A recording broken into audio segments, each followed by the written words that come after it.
എൻ്റെ പേര് സരസമ്മ. എൻ്റെ കാലിങ്ങനെ ചൊറിഞ്ഞു പൊട്ടി ഒത്തിരി കാലങ്ങളായി. ഇങ്ങനെ അതിനെ ചികിത്സ ചെയ്തുകൊണ്ടിരുന്നെങ്ങും ഒരു കുറവായില്ല. പിന്നൊടുക്കം ഒന്നും ചെയ്യാതെ വന്നിരുന്നു. പിന്നെ ഇപ്പോൾ ഒരാൾ പറഞ്ഞറിഞ്ഞാണ് ഞങ്ങൾ ഇവിടെ വന്നത്. ഒരാഴ്ച മരുന്ന് കഴിച്ചു. ഒത്തിരി കുറവുണ്ട്, ഒത്തിരി വ്യത്യാസങ്ങളുണ്ട്. ഇപ്പൊ ചൊറിച്ചിലും ഒന്നുമില്ല. കയ്യേല് ഇങ്ങനെ തടിച്ചു വെളുത്ത് വെളുത്ത് വന്ന് അതിച്ചിരി വലിപ്പത്തി വന്നു കഴിഞ്ഞപ്പോ ആ എണ്ണ തൂത്ത് കഴിഞ്ഞപ്പോ അതും കുറഞ്ഞു. ടെന്നീസ് എൽബോയ്ക്ക് 2 പ്രാവശ്യം വന്നു.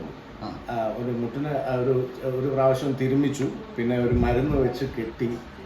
അത് കഴിഞ്ഞ് അത് മാറുകയാണെങ്കിൽ പിന്നെ വരണ്ടെന്ന് പറഞ്ഞത് മാറി. പ്രൊലോങ്ഡ് മെഡിക്കേഷൻ പോലും വേണ്ടി വന്നില്ല, വളരെ സീരിയസ് ആയിട്ടുള്ളതായിരുന്നു. എൻ്റെ പേര് ലാലു വി മാത്യു. എൻ്റെ വൈഫിൻ്റെ പേര് ഷേർലി. ഞങ്ങൾ ഡൽഹി ഫരീദാബാദിലാണ് സെറ്റിലായിരിക്കുന്നത്. ഞങ്ങൾ അറിഞ്ഞെന്ന് കഴിഞ്ഞാൽ 2 വർഷം മുന്നേ എൻ്റെ മോനൊരു ആക്സിഡന്റ് ഉണ്ടായിരുന്നു. ബെഡിലായിരുന്നു. അന്ന് ഡോക്ടേഴ്സ് പറഞ്ഞു പിന്നെ ലൈഫ് ടൈമിനെയും വെയിറ്റ് ഒന്നും എടുക്കരുത്, സൂക്ഷിക്കണം എന്നെല്ലാം പറഞ്ഞു. അങ്ങനെയാണ് കേട്ടറിഞ്ഞ് ഡോക്ടറിൻ്റെ ഇവിടെ വരും. 7 ദിവസത്തെ ട്രീറ്റ്മെന്റ് ചെയ്തു. ഇപ്പം വെയിറ്റ് എടുക്കുന്നുണ്ട്, ബാഡ്മിന്റൺ കളിക്കുന്നുണ്ട്, അങ്ങനെ എല്ലാ ആക്ടിവിറ്റിയിലും ക്രിക്കറ്റ് കളിക്കുന്നുണ്ട്, ആക്റ്റീവാണ്. എനിക്ക് ഇച്ചിരി പ്രോബ്ലം ഉണ്ടായിരുന്നു. എനിക്ക് ഷുഗറിന്റെ, BP-യുടെ, ശരീരമെല്ലാം വളരെയധികം പെയിനും, ശരീരമെല്ലാം ഭയങ്കര ഭാരമായിട്ടും തളർച്ചയായിട്ടുള്ള ഒരു അവസ്ഥയിലാണ് വന്നത്. ആദ്യത്തെ 1-2-3 ദിവസങ്ങൾ വളരെ പ്രയാസമായിരുന്നു. അത് കഴിഞ്ഞ് ഇപ്പോൾ ശരീരമെല്ലാം വളരെ ഫ്രീ ആയി. ഒത്തിരി വ്യത്യാസങ്ങളുണ്ട്.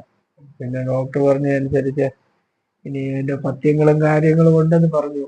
അതിന് ഡൽഹി ചെന്നിട്ട് ഫിസിക്കലായിട്ട് ഇപ്പൊ പറഞ്ഞു കഴിഞ്ഞാൽ വളരെയധികം ഫ്രീ ആണ് ഞാനിപ്പോ.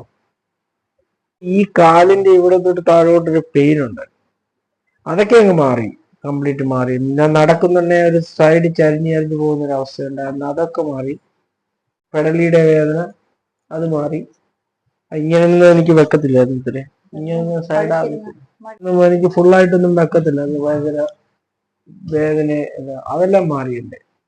സൈഡിലോട്ട് പോകാൻ ആൾക്കാൾ കണ്ടാൽ ഓർക്ക് നമ്മൾ കള്ളു എല്ലാം കുടിച്ചിട്ട് പോവാന്നുള്ള രീതിയിൽ അങ്ങനത്തെ ഒരു അവസ്ഥയായിരുന്നു. ലൈറ്റായി, ബോഡി മുഴുവൻ ലൈറ്റായി, മറ്റേ ഹെവി ആയിരുന്നു ബോഡി. വളരെ ഫലവത്തായിട്ടുള്ളൊരു ചികിത്സയാണ്.